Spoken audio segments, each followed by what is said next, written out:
Il y a des questions qui paraissent anodines, mais en réalité, ces mêmes questions vous dépouillent de votre pouvoir, silencieusement et sans le moindre bruit. Sans prévenir, sans le moindre indice, une simple conversation, et vous voilà à perdre le contrôle.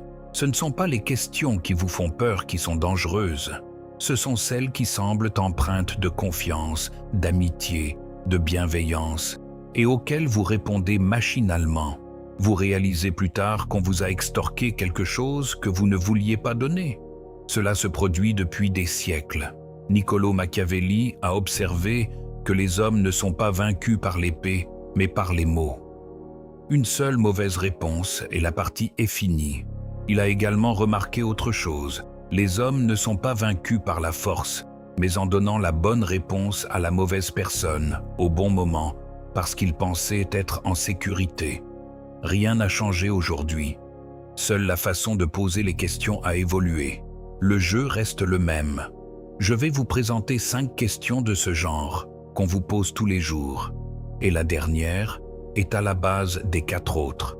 Si vous la comprenez, tous les autres pièges se déjoueront d'eux-mêmes. Mais d'abord, soyons clairs. Il ne s'agit pas de devenir sceptique. Il s'agit de prendre conscience. Toutes les questions ne sont pas innocentes. Certaines questions sont un moyen d'obtenir des réponses. Et si vous ne les reconnaissez pas, vous perdrez à coup sûr, même sans vous en rendre compte. Autre chose, depuis l'enfance, on vous a appris à répondre aux questions. Mais personne ne vous a appris quand ne pas répondre. C'est là que réside la différence. Le pouvoir ne réside pas dans ce que vous dites, mais dans la pause que vous observez lorsqu'on vous pose une question, et que vous décidez de répondre ou non. Vous n'avez pas cette pause en ce moment. Vous répondez par habitude, sans réfléchir. Mais à partir d'aujourd'hui, vous aurez le contrôle. Commençons. La première question, elle semble anodine, mais elle est tout autre. Quelqu'un prend une décision à votre place sans vous consulter. Il utilise votre temps. Il franchit vos limites. Et une fois que tout est fini, il vous demande l'air de rien. Vous avez un problème? Ou ça vous convient? Regardez bien. Ce n'est pas une question. C'est la confirmation d'un fait accompli. On ne vous a même pas demandé votre avis. On essaie simplement de vous faire croire que vous étiez impliqué. Et c'est fait exprès pour que vous ne puissiez pas dire non. Car si vous dites « oui, il y a un problème », vous passerez pour quelqu'un de négatif qui surréagit. Alors vous dites « d'accord ». Mais c'est là que le jeu commence. L'autre personne apprend qu'elle peut agir en premier et vous amener à vous adapter ensuite. Et la fois suivante, elle ira encore plus loin, car vous n'aurez pas fixé de limite. Au contraire, vous l'aurez dépassé. C'est subtil mais dangereux, car de l'extérieur, on a l'impression que vous avez donné votre accord. Et si vous réagissez plus tard, vous obtiendrez la même réponse. Tu l'as dit toi-même, d'accord? Cela signifie qu'on ne vous a pas simplement demandé d'acquiescer. On vous a forcé à assister à quelque chose que vous n'aviez pas choisi. Quelle est la solution? Très simple, cessez de dire « oui » systématiquement. Quand quelqu'un vous demande « avez-vous un problème ?» répondez simplement « il aurait été préférable que vous me demandiez d'abord ». Voilà, c'est tout. Pas de dispute, pas d'explication, mais pas d'acceptation aveugle non plus. Et c'est à ce moment-là que les gens commenceront à changer leur façon de vous traiter. C'était le premier piège. La deuxième question, celle qui attaque au nom de l'honnêteté. C'est encore plus piégeux, car cela ressemble à du respect. Quelqu'un vous regarde et vous dit « puis-je te dire quelque chose de sincère ?» Et vous répondez aussitôt « oui, vas-y », car personne n'interdit d'être sincère. Mais souvenez-vous, quand cette phrase est posée, qu'est-ce qui suit? Du soutien ou du doute? Je ne pense pas que tu puisses faire ça. Tu n'es pas prêt, hihi. Cette décision n'est pas la bonne. Et comme ils ont dit sincèrement en premier, vous ne pouvez même pas répondre. C'est un piège.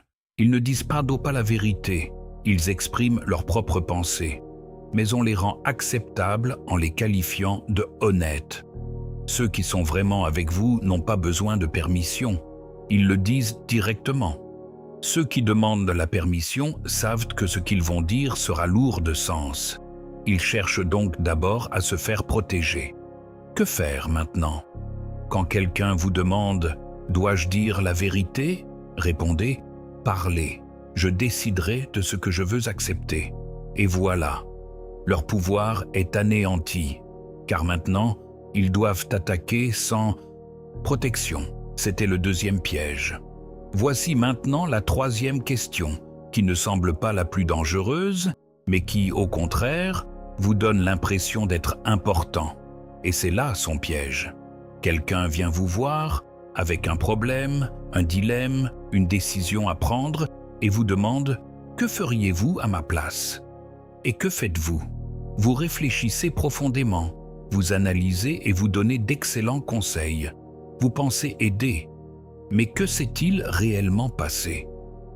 Cette personne avait une décision à prendre, une décision dont elle était responsable, mais elle vous a laissé une partie du fardeau. Réfléchissez bien.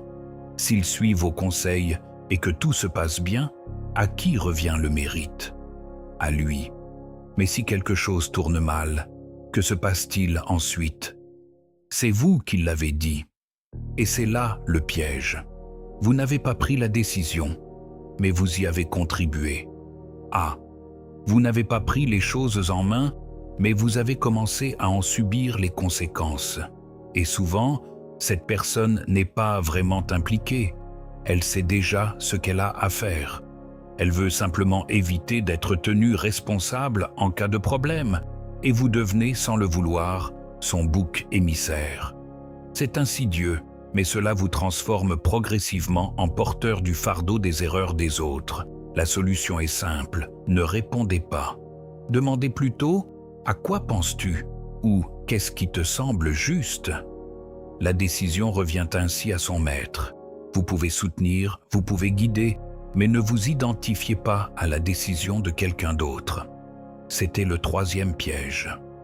Quatrième question. Celle-ci fait partie des plus dangereuses, car non seulement elle vous enlève quelque chose, mais elle nuit aussi à une tierce personne. Imaginez la scène. Vous confrontez quelqu'un en face à propos de quelque chose que vous avez entendu ou vu. Mais que fait l'autre personne? Elle ne se défend pas, mais demande « Qui t'a dit ça ?» Et c'est là que toute la conversation dévie. Alors, de quoi parlions-nous? Qu'a-t-elle fait? Mais où se porte l'attention? Sur votre source. Et si vous révélez le nom, c'est fini. Vous avez fait deux choses simultanément. Premièrement, vous avez démasqué la personne qui s'est confiée à vous. Deuxièmement, vous avez donné une cible à la personne que vous confrontiez. Que va-t-elle faire maintenant? Elle ne corrigera pas ses actes, mais tentera d'éliminer la personne qui a révélé la vérité. Et la prochaine fois, vous n'entendrez plus la vérité. C'était le but de cette question. Ce n'était pas pour obtenir la vérité, c'était pour contrôler. Et vous remarquerez que chaque fois que cette question est posée, la conversation revient rarement au sujet initial, car elle a dévié de son objectif. La situation est maintenant claire. Ne jamais révéler la source. Dites simplement, peu importe comment je l'ai appris, l'important est de savoir si c'est vrai ou non. Et puis, silence. L'autre personne est désormais sans défense. Elle devra revenir sur le sujet qu'elle fuyait. C'était le quatrième piège. Voici la cinquième question. Elle semble la plus simple et pourtant la plus dangereuse. Tu me fais confiance, n'est-ce pas? Dès que tu entends cela, une réponse automatique te vient à l'esprit. Oui. Pourquoi? Parce que dire non est gênant.